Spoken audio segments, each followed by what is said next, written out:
નમસ્કાર દર્શક મિત્રો, હું છું જિગ્નેશ મહેતા. રેમી ન્યૂઝના ડિજિટલ પ્લેટફોર્મમાં આપનું સ્વાગત છે. જોઈએ આજના મુખ્ય સમાચાર.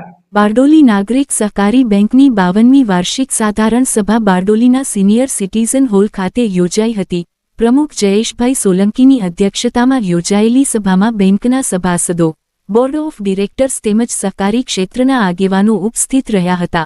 આ પ્રસંગે અનેક મહત્વપૂર્ણ નિર્ણયો લેવામાં આવ્યા હતા. બારડોલી નાગરિક સહકારી બેંકની 52મી વાર્ષિક સાધારણ સભાનું આયોજન સિનિયર સિટીઝન હોલ ખાતે કરવામાં આવ્યું હતું. બેંકની હાલમાં 6 શાખાઓ કાર્યરત છે અને આશરે 20,000 સભાસદો સાથે બેંક સહકારી ક્ષેત્રમાં મહત્વનું સ્થાન ધરાવે છે. પ્રમુખ જયેશભાઈ સોલંકીની અધ્યક્ષતામાં યોજાયેલી સભાનું સમગ્ર આયોજન મેનેજિંગ ડિરેક્ટર પુષ્પકાંત પાંડે દ્વારા કરવામાં આવ્યું હતું.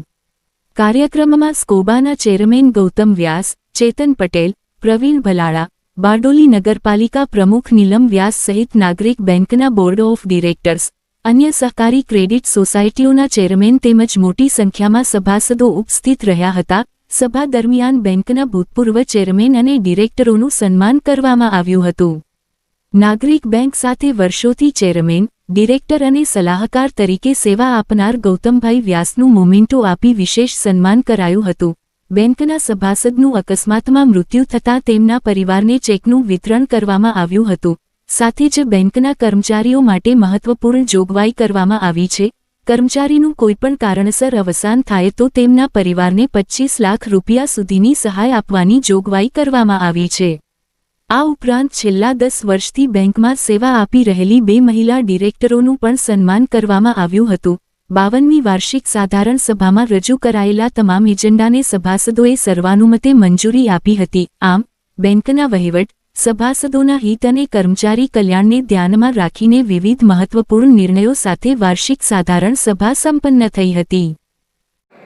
આજે 52મી બારડોલી નાગરિક સહકારી બેંકની સાધારણ સભા ખૂબ જ ઉષ્માપૂર્ણ અને ઉલ્લાસભર્યા વાતાવરણમાં સંપન્ન થઈ છે.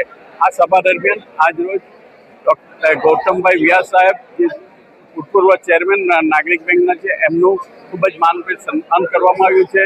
તેમજ ડૉક્ટર ચેતનભાઈ પટેલનું પણ સન્માન કરવામાં આવ્યું છે અને બીજા ભૂતપૂર્વ ડિરેક્ટરોનું સન્માન કરવામાં આવ્યું છે. અને આજરોજ જે ગયા વર્ષે જેમના જેમને પોતાના પ્રાણ ગુમાવ્યા છે એવા સભાસદોના કુટુંબીજનોને 5 લાખના ચેક અર્પણ કરવામાં આવ્યા છે.